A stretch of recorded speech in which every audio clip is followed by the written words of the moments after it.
Hello, welcome to Dashcam Diary of a Disabled with me, Chronically Happy. Welcome. My sunglasses keep sliding off my face, so I'm going to change them. Alright. I am now just leaving my chiropractor's office. You can see the indents of my face from having them smashed up against the freaking chiropractor table. But other than that, I better put my car in reverse so I can back up. Holy cow. My ADHD is strong this morning in this one. But my sense of humor is very good this morning. I'm so happy.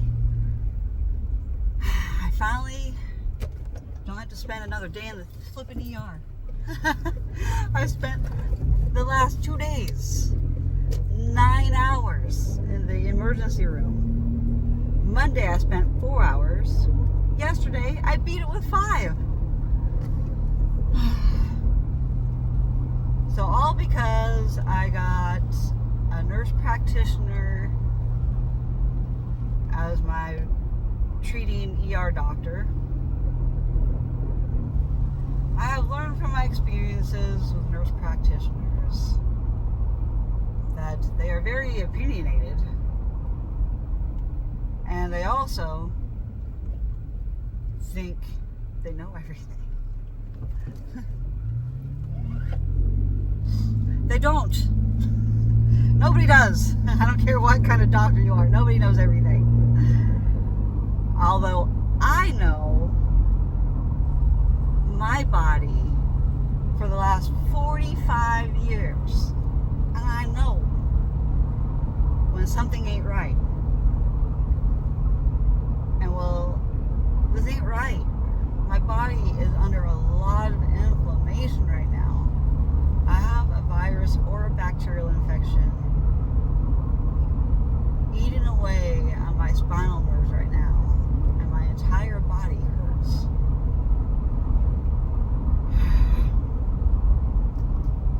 My adjustment today at the chiro went good. Very minimal adjusting because last week I had a lot going on.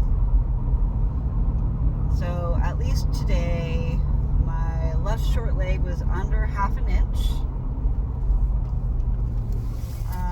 I've had it over an inch difference in left short leg.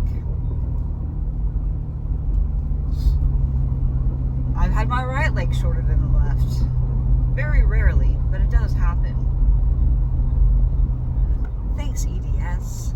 It is no longer EDS Awareness Month, but I will still be throwing in little tidbits here and there about my diseases and what I've experienced, whether I'm experiencing it at that moment or at a different time. But typically, I only bring it up when I'm experiencing it, so. I do need to hydrate so bad. My Red Bull is like really dry mouthing me. The caffeine dehydrating me. It's making my mucus more sticky and thick. The more hydrated and more water I drink, the less mucusy I'm going to be feeling. And I get dehydrated so fast. I wish I could just go pay somebody to go get some IV fluids right now. But they want astronomical prices for that. At least, so when I was at Camp EDC this year, I learned that I could pay some money to get some saline. I was like, heck yes, I'm not going to vomit like I did last year from being really dehydrated. So hot in the heat that this year's EDC, it actually was so cold, I couldn't even handle night 2. It even sprinkled on us for like 30 seconds. I have got to get that seatbelt looked at. Oh, so annoying. It's just happened since my trip, guys. My seatbelt on the passenger side, and I don't know if it's the front seat or the back seat, but I'm pretty sure it's the front seat, just because of how loud it is. In proximity to where I'm sitting. I think it's the front seat.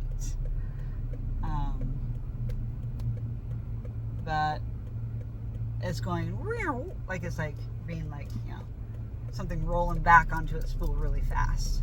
It's doing that by itself by just stopping in the vehicle. So I don't know what mechanism got jacked up in my seatbelt, but one of my passenger seatbelts is jacked up. And I wonder if it's the backseat one. Maybe it's even the backseat one. And maybe I just need to like get it off the seatbelt, and maybe it's because there's like, I don't know. I can't diagnose it. It just happened again. See? You might not have heard it because of the engine noise.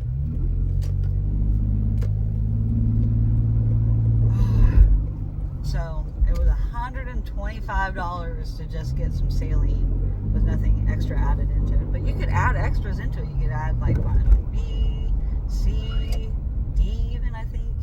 I can't remember it all, but I was like, no, that will overdose me on it. My body overdoses on things really easy. My body's just extra sensitive, more absorbent. I absorb things like crazy, to the point where my body rejects it and starts fighting itself because it's like, what is this? This isn't you. I 100% know that I am disabled because of my military service. Had I not served, I wouldn't be this disabled at this age. It would have happened later in life. So I got an early onset diseases because of my genetics and the military structure of hardcore exercise that's not fit for everybody. I just didn't know about my diseases. I didn't know to the extent of what being hypermobile is like with my EDS. All my joints go past the point of no return. Normal people versus EDS people. Normal people have a normal range of motion, but EDS people like me, we go beyond. And then we get stuck easier than the normal. Normal people can get stuck out of place too, but it's way more common than EDS. And you get stuck by just living your life and breathing wrong and looking the wrong direction at the wrong time, and then your body's like, whoop, lock up, hey, we're broken, we cannot move. And then you've just got to deal with it, like, oh, I am in a malfunctioning body. What is wrong with this thing? Why does my body have a check engine light on all times? Seriously, I have a check engine light on all the time. It does not go away. It's like, please tend to me in some form or fashion every moment of every day. So getting a boyfriend has really helped me not think about that as much, but also I'm letting myself slip a little bit by not taking care of myself because I'm sick. I'm tired. It is so hard to take care of myself when I am sick and tired. And then I'm annoyed by doctors that just don't do as I ask because they think they know everything because they're a nurse practitioner, but then they were so afraid of actually using their license for prescriptions that they don't do their job because they're too afraid of treating their patients. This doctor is letting fear override his judgment. His judgment is based upon fear of losing his license. This has been my experience with multiple nurse practitioners. I'm not saying all nurse practitioners are like this. There's always outliers, some deviation to the standard. I took many years of mathematics in college. The standard deviation is a big deal. You kind of want to look at that when you're looking at research and scientific studies. Look at the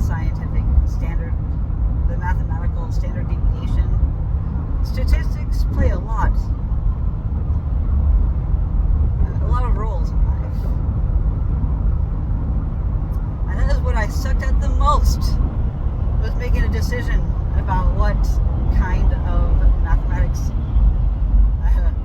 a statistics problem is asking. I'm like, I don't know what the hell you're asking. Just come out and ask it already. Stop being roundabout ways of asking what you need to do. I don't know what you need to do. That's what I think of mathematics. I do not know what you need to do in mathematics. I just know I can Google things and I can get answers how I need to. At college, they want you to like memorize stuff. College was hard.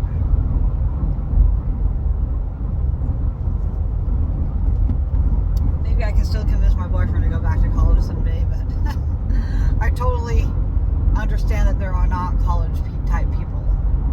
And so that is one thing that I am making sure not to try to push him into anything he don't want to do, which I'm very notorious for doing when I'm in a relationship with somebody. It's like trying to tell them how to use their money, how to spend their money, how to go about their life, you know. So that brings me to the point of my boyfriend is making a big purchase today. He wants a roof rack on his SUV so he can use his batwing awnings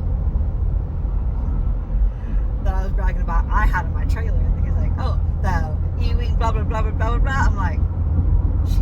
I'm talking to a car guy, of course I am. Like, but he also likes outdoors things, so he likes to touch grass. I can't be even any happier than having a boyfriend that likes to go outside and touch grass, but also loves video games as much as I do, and plays them as much as I do, if not more than I do at times. Because I'm not gonna lie, I get busy in my everyday life that I don't always have time to game, but I also have all the time in the world to game at the same time. So it's very counterproductive some days with my ADHD, because I'm like, I just want to game all day. Like when I set my mind to what my plan is for the day when I wake up in the morning, and sometimes that can take 2 to 3 hours to make my mind up on what I want to do that day, if I can even make up my mind. ADHD is like that. You just can't make up your mind a lot of the time. You're like, I just want to go with the flow of least resistance. Just, I want life to be easy, but it's not. Everybody wants life to be easy. Come on. That's too easy though.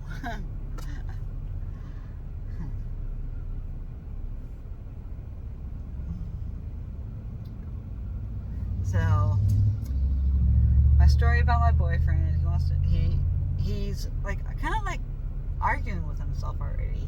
And I can tell him just what the little bit of words that he says. I can tell him the look on his face too when he's stressed out. I can tell when he's not stressed out. He's getting easier to read, but also he's complicated and hard to read.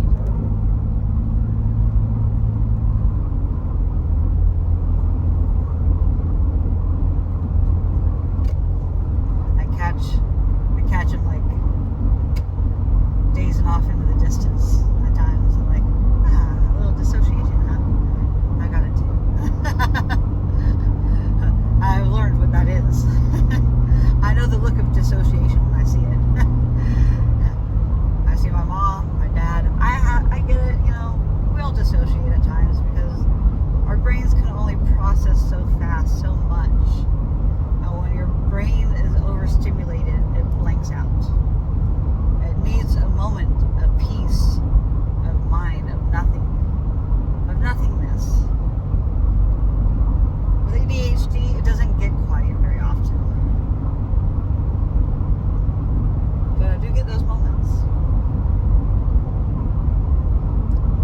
But my brain is thinking 100 miles per hour all the time. But my body is like at 10% speed. Then my brain is already going. It's like 90% of me is like scattered. 10% of me has my shit together. I started a video earlier, but there was a lot of blank space, and I wasn't getting to the point fast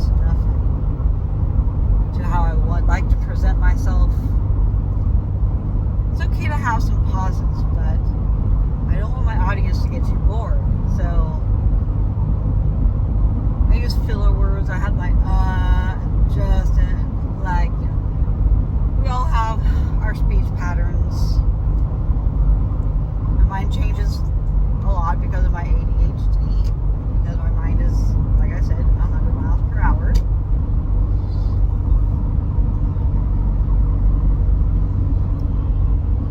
And then I get scared when I get quiet.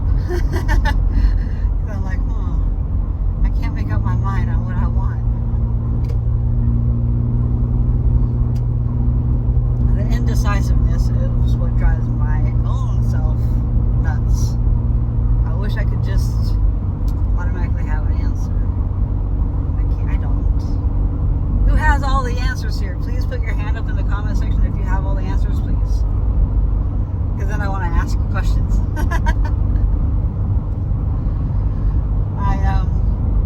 I've been going through quite a spiritual awakening lately.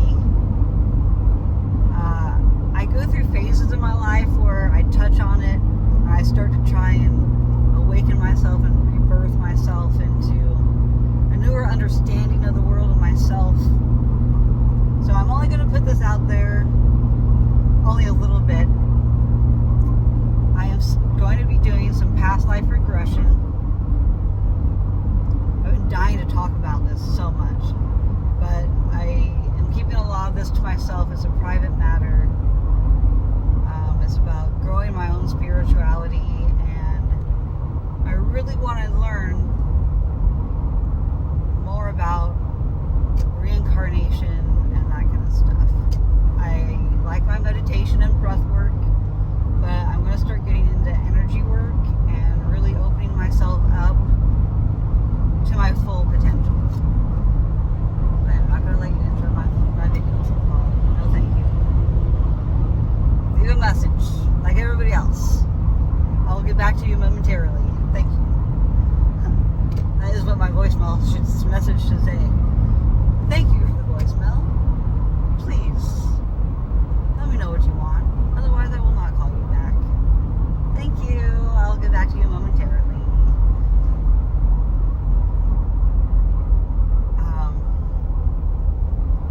Anyhow, sidetrack my voicemail message thought.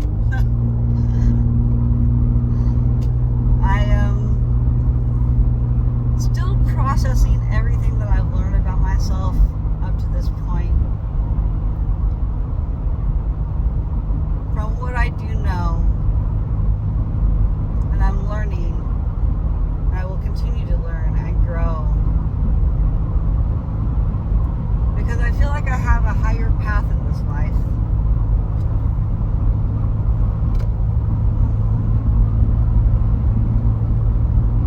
I just want some faith in something.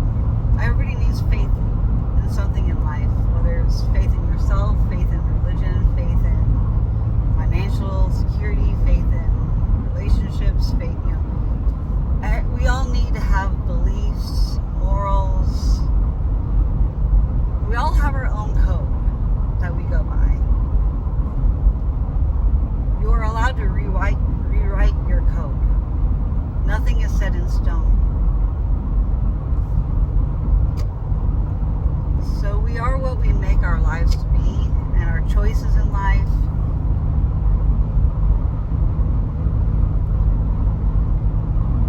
Whether we get a roof rack or not, like my boyfriend. I asked him, I'm like, so what's going to make you happier? Pulling money from savings and buying your roof rack, because then you can use your awnings, which are just sitting there unused in your bedroom. Or, so you're going to be broke using your savings, but it's going to open up opportunity for you to go outdoors more and use your awnings.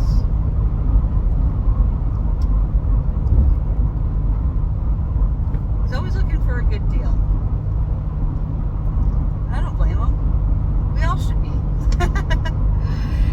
He's making me more conscious of that, and how I can try and arrange things on Marketplace for buying things cheaper. It's okay to buy used, and I'm cool with that. I like thrifting, and my boyfriend has reminded me about thrifting and how I can save more money on things. And he is 100%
process that information still from last month when it started. Like, and then my brain is just all over the place with trying to get back to work and taking care of myself. I'm doing my own meditation now. I'm trying to come back to who I am meant to be. And I had to learn how to do it in a relationship for the first time in my life. I cannot stop working on myself. I won't stop working on myself. I tend to lose myself in relationships because I want to do everything for them. And I find myself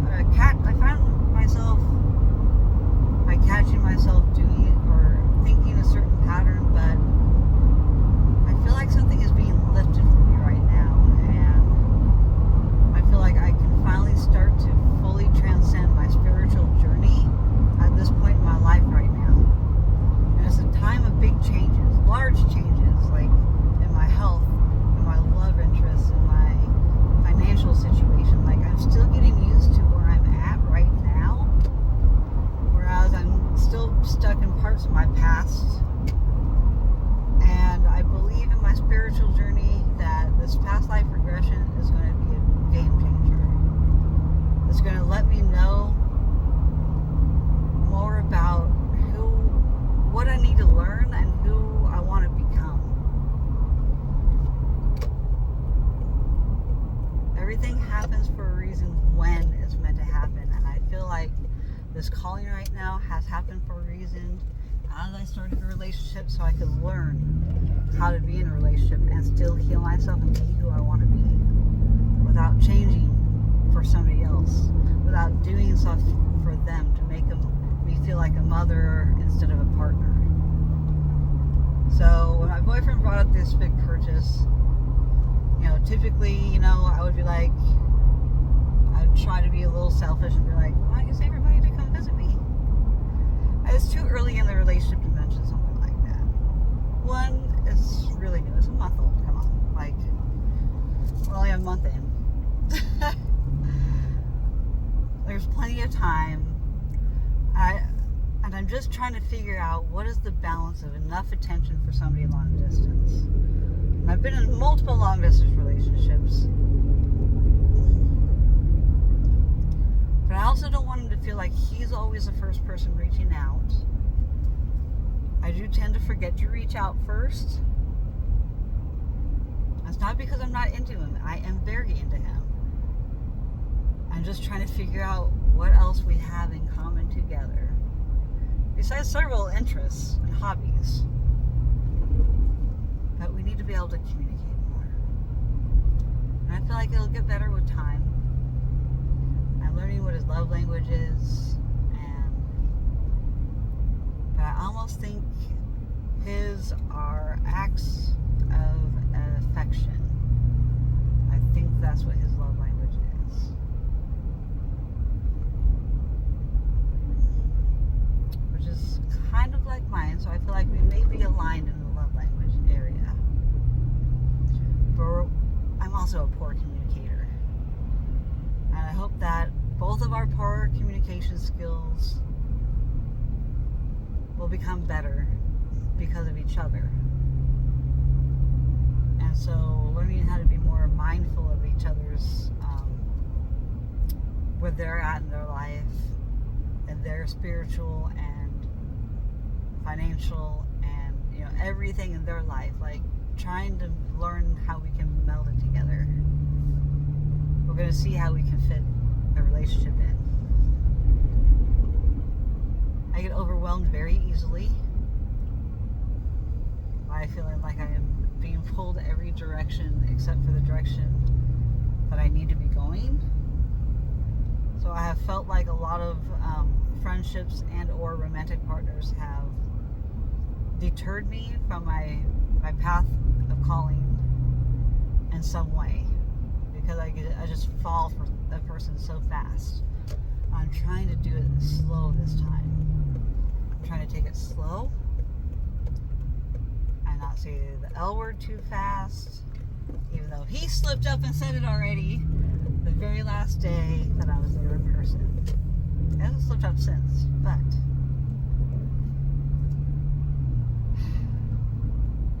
we're definitely into each other. I know that. We definitely have some of the same hobbies, which is great. But how are we going to make this work? Time will tell. And I'm excited for the journey and the adventure of learning a healthy relationship from the beginning. I think it's good for both of us to be long distance at the beginning as well. It will teach us how to communicate better. It will teach us patience. He's a little bit more impatient than I am. I'm a lot more patient. But because I've had to be. I have to be patient with myself. And I feel like he gets a little impatient at waiting at times. But at least he communicates that he's ready for something. And it helps jumpstart me and like, oh, hey, I need to think about him and what's going on with him, not just where I'm at in La La Land with my ADHD brain, doing 20 things instead of like, oh yeah, we're supposed to be going back to the game. Okay. I'd rather just talk and BS a little bit than immediately go right back, but there's lots of time in the world to talk, and we have lots of time in the world to game, so I'm like, you'll just have to learn how to read a little bit more.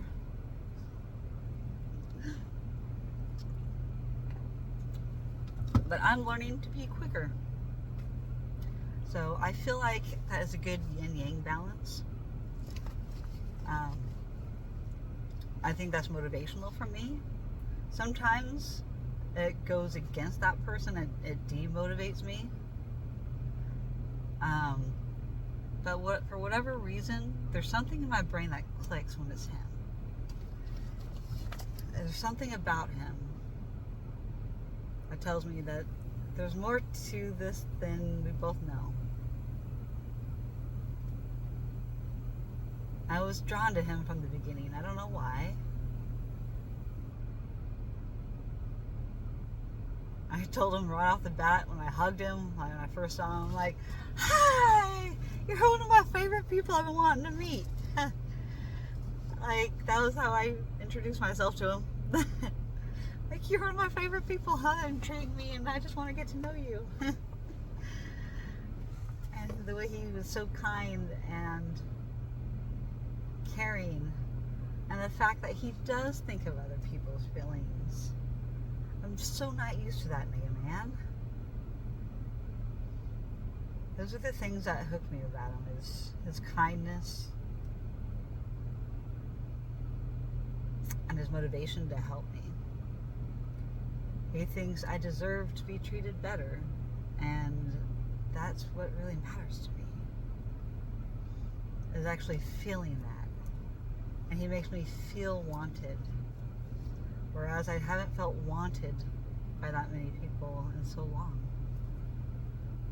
Like, people tell me things and I have a hard time letting my walls down and acceptance of what people say, because I'm so used to the negative that I'm not used to positive interventions or words of affirmation. And people have their own ways of showing and handling situations. So my Ray family has taught me so much about myself as well.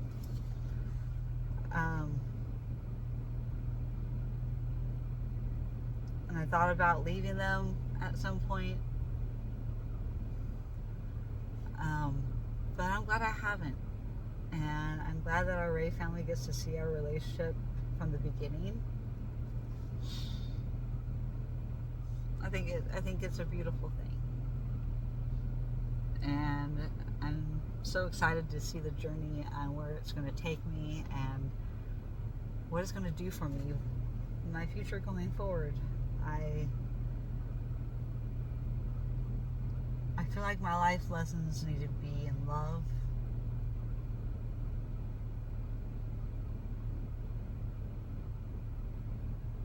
and learning that I don't need to be a protector of everybody at all times.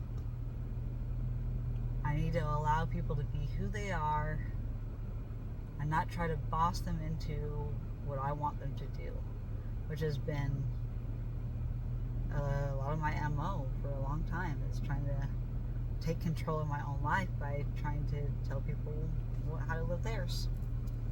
I just need to focus on my own and not anybody else's.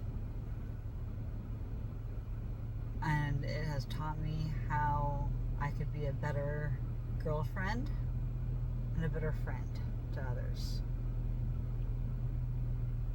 And I don't need to tell people how to live their lives. I could say how I would live my life in the situation that somebody might bring up. But that's sometimes rude too. It all depends on the situation and the conversation and the person. Alright, well, I'm going to get off of here. I'm at home. I have my physical therapy in an hour and 15 minutes. And I need to try and make the most of my day and get some things accomplished. I need to get my trailer registered. I need to find my paperwork. I need to do paperwork. I need to file things. I need to make phone calls, listen to my voicemails, make appointments, back up my cell phone, send it in, activate my new phone, figure out why I can't make phone calls as of last night. I couldn't dial out. T-Mobile was like blocking my phone calls without paying some bill or something. So I'm like, oh, this is going to be a thing every month. That's fun. AT&T was a little more relaxed with their bill. And never turned off our service immediately when the bill was due. Piece of crap. So that's what I feel about T-Mobile right now. Anyways, I didn't quite finish all my trains of thought in this Dashcam. I will just continue a video later, trying to finish up my thoughts on everything. To be continued, guys. Spiritual awakening, thoughts on my relationship so far, my journey, the sickness that I'm dealing with, and stupid ER doctors. Wasted 9 hours of my life in the last 2 days doing absolutely nothing but doom scrolling on my phone. And yeah, it gets boring after a while.